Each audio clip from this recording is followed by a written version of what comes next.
Hello everyone, Sarah here. So today we are going to be continuing the introduction to corn snake morphs. Before we jump in, I want to thank all the members on this channel for helping to make this possible. If you would like to become a member, and click join under any video to do so. It's very similar to a Patreon, it just goes through YouTube instead of going to a different site. So thank you to Reptilinks for helping to support this channel. If you guys would like to try Reptilinks, you can use my code SarahSnake27 for a discount.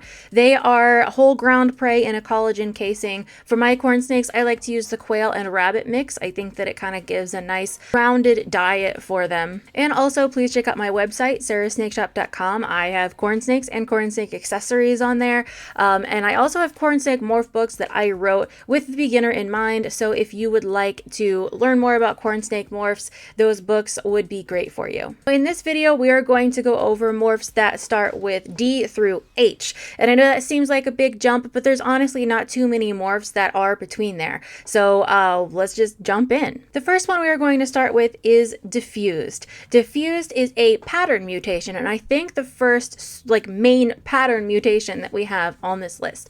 So as you may know, not all morphs actually alter the color. Up to this point, we have talked about all the different colors. We've talked about melanin, xanthan, and erythrian, and those three are the main three pigments, and those can be enhanced or removed or whatever by different mutations that we have. However, there's mutations that can change the pattern as well. So the typical pattern that you see on a corn snake, they will have mostly a white belly that has like a checkerboard pattern that is black on the belly, and then on the tops of their bodies they have what we call a ground color, and then on top of that ground color you will see these sort of saddle-shaped blotches, and there will be a ring around these blotches most of the time that's usually melanin or darker color. Now, of course, any color mutation that we throw into that can change those things, but that's just the general pattern. So when we're talking about pattern mutations like diffused, we have to compare it to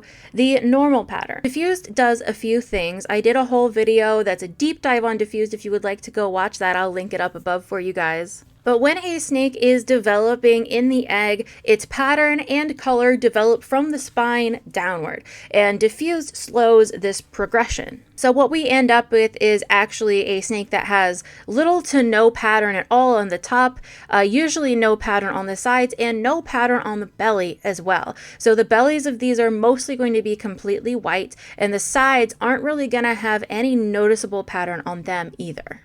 The color will continue on past the pattern usually, so the sides of the snake will usually be a solid color of whatever morph you're talking about, usually red if it's a normal, but if it's any other morph, it's just going to match the morph color, so it will be yellow as a caramel, and etc. Sometimes this color will sort of bleed onto the belly as well, so if you see the belly of a diffused, it may have a little bit of that side color coming in from the sides, but usually it's mostly going to be white. You can imagine why diffused got its name. It really just sort of looks like diffused on the sides. The pattern has just completely been diffused out. Diffused also goes kind of by another name, which is blood red. A lot of people will sell blood reds and diffused and kind of interchange those terms. Diffused is the main mutation, and blood red is actually a combination of a few different mutations. Usually the best blood reds are a combination of diffused, mask, and a red factor of some kind. So coral would be one of those. We talked about that in the last video. I will get into mask in a later video. We're not going to be talking about that today, but that is another mutation that is typically found in both diffused and blood reds. Dilute is a relatively uncommon one that you're not going to see very often. The reason it got its name is because it kind of always looks like the snake is in shed. It looks like its colors are overall diluted a bit. Now, when you mix dilute with other mutations, it doesn't really dilute the colors quite as much, interestingly enough. Sometimes it even enhances colors, especially when you mix it with something like anery, and it almost makes the anery look completely blue, which is why the anery and dilute combination is called blue. But just as the normal type of dilute, usually the colors are very muted. You don't see a lot of yellow on the snake. It kind of looks like all of the colors are in their hypo state. So we talked about hypo versus hyper. hypo being less of, like hypoglycemia, or hyper being more of, which there's also a hyperglycemia. But just to kind of give you an idea, if you think about it in those medical terms, hypo means less than usual, hyper means more than usual. And so if we're talking about pigments in this way, like I said, there are three main pigments of melanin, which is the black pigment, xanthan, which is the main yellow pigment. There's also a carotenoid yellow as well, and then erythrin, which is the red pigment. So consider dilute to kind of be a hypo form of all of those: hypomelanistic, hypoerythristic, and hypoxanthic. All of that sort of leads to this very diluted color overall of the snake, and thus the name dilute. The most common combination that dilute is in is anery, which is called blue, but there are some other dilute combinations out there. They're just really uncommon. Now, I want to talk about the typical hypomelanistic now. Since I said we were doing D through H, we don't really have a whole lot in between there. Golden is in between there, but golden was talked about in the last video when we were talking about caramel, since they're very similar mutations. And if you'll remember in the last video, I also skipped over Christmas. And the reason for that is because Christmas is a hypomelanistic mutation, and I wanted to talk about it in the hypomelanistic mutation section. So hypomelanism, as you may have guessed if you've been watching these videos, is a reduction of the melanin being the black pigment. So typically what we see in a hypomelanistic is snake with normal colors, but anywhere that black would be, it's usually either a brown or a gray color instead. There are many different types of hypomelanistic. I'm not going to get into all of them here. I'm just going to get into three main types of hypomelanistic that are all related to each other. The hypomelanistic type A, which was the first one to be found, Christmas, which I already mentioned, as well as strawberry, which is another hypomelanistic mutation that is related.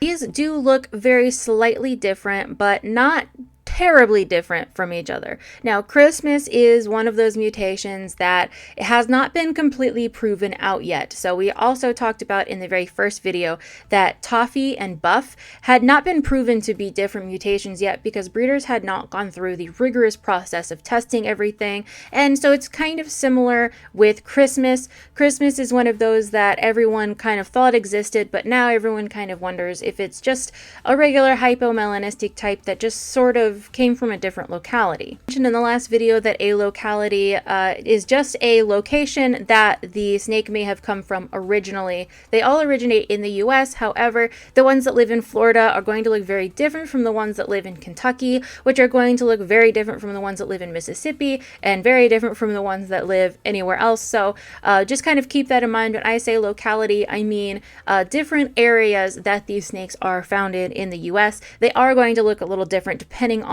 where they originated. I have a whole video on different types of normals if you would like to go watch that to sort of get a clarification. Strawberry is the last of these three that I want to talk about. Strawberries usually take more of the melanin away than your typical hypomelanistic type A would, and so that also makes them look like they're a lot more pink. It also seems like there's a little less yellow going on in most strawberry types as well. So one way that we often differentiate a hypotype A and a strawberry is the strawberries usually appear a much more pink and they have a bit less yellow. It's not that strawberry adds pink, it just appears more pink because other colors are taken away or reduced. As babies, hypos just sort of look like really light colored normals, and it's the same with strawberries. Strawberries are going to have that appearance of being a bit more pink, whereas hypos are going to be a little bit more on the normal looking side. And then as adults, it's pretty much the same thing. An adult hypo is pretty much just going to look like a light colored normal,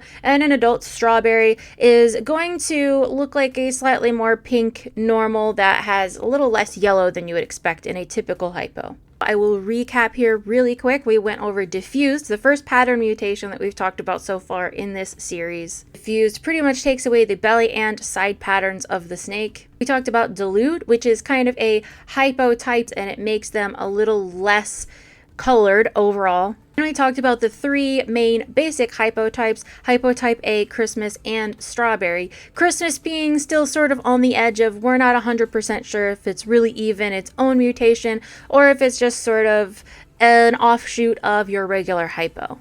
I hope you found this insightful. I do have deep dive videos on all of these, so if you would like to go watch any of those, I will be putting links in the description so that you can go and check those out for yourself.